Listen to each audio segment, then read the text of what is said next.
something is wrong with Yuno. And, we really need to talk about it. We were first introduced to Yuno in the 2.4 story quest. She's known as the Priestess of Septimont. She's described as kind of a homebody who very rarely leaves the temple. And what makes her so special is that she possesses the ability to foretell the future by studying the moon. But here's where things get a little weird, because the moon in Solaris 3 is fake. And we know this because of the lunite currency in-game. In its description, it mentions how the moon has long been shattered by the wave-worn phenomenon, and the moon that we see now is nothing but an illusion of the past. Its description also mentions a hidden treasure known as truth, and maybe said treasure has the ability to reveal everything about the past and the future. There's just one problem. If the moon is fake, how can Yuno use the moon that we see to foretell the future?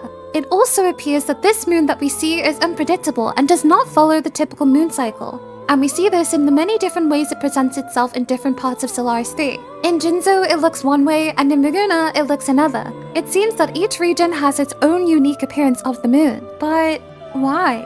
Let's talk about Yuno's splash art. At the bottom, we see a normal lunar cycle, but the moon cycle towards the top of the art is in a nonsensical order, with her quotation reading, "While the moon cycles, I remain the anchor," which means Yuno's connection with the moon is a lot deeper than what we may think. And it may have something to do with the old civilization. But who exactly were the old civilization? And were they really able to create a fake moon? While we don't know a huge amount about them, they may have been the ones who created this fake moon. The Tethys system, also known as the Civilization Sand Table, is the central terminal located in the Black Shores. Through the Tethys, the Black Shores are able to determine any potential lament threats and issue warnings within 24 to 48 hours to locations all across Solaris 3. And although its origins are unknown, it may be a possibility that it has something to do with the old civilization. And what if Yuno is a link to this old civilization? In the Dreaming Deep event, we are finally able to find out what the moon we see could be. The Weary Foreseer mentions that their current salvation is out of grasp, but they had enough time for one final act, to leave something behind for the future civilization. And what is that thing? Oh, just a gigantic sphere in the sky, aka a moon. But I have a few questions, like, if the old civilization built the present moon, what happened to theirs? And why did they deem it necessary to build a new one for the future civilization? The passionate researcher explains that it will extend the hours people can be active during the night, but also, as the moon follows its orbital cycle, at least one curious mind will be drawn to it, and because of this, they will go on to study it. This new moon will awaken humanity's longing for the sky and beyond.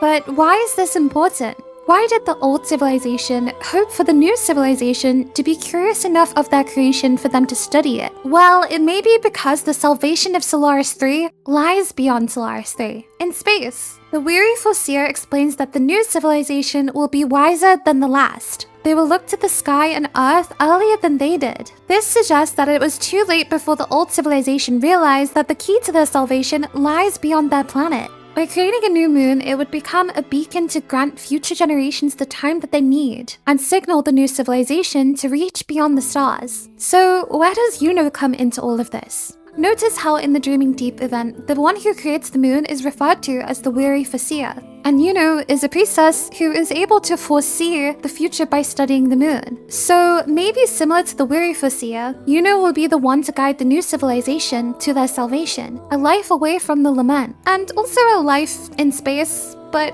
anyways, maybe humanity was never meant to stay in Solaris 3, and the old civilization knew this. Remember the opening cinematic? Well, the first scene that appears shows a destroyed moon, and among the debris is Rover and an unknown goddess-like figure. A key thing to note is that this goddess has a lot of star and space imagery, her hair masked with constellations, and a headpiece that looks very similar to an orbital cycle. She also seems to be the one who gives Rover their powers, and we can see this with how their tacit mark appears during their interaction. She gazes solemnly at Rover before she swiftly ships them off to Solaris 3, and as Rover descends, the goddess's expression transforms into a hopeful one, almost as though she has left her plans in the right hands. in the hands of the Rover. And that is where we begin our journey. Now, of course, we don't exactly know what Rover's task is, but what if Rover is meant to be the one who accelerates the advancement of humanity, enough for them to be able to reach space? And with Yuno, humanity may be able to achieve this goal. Think of Rover as the key to the past and Yuno as the key to the future. With the two combined, maybe they have a chance at the salvation of Solaris 3. But with the ongoing battles with the Thenodians and the Fraxidus' ever-growing plans,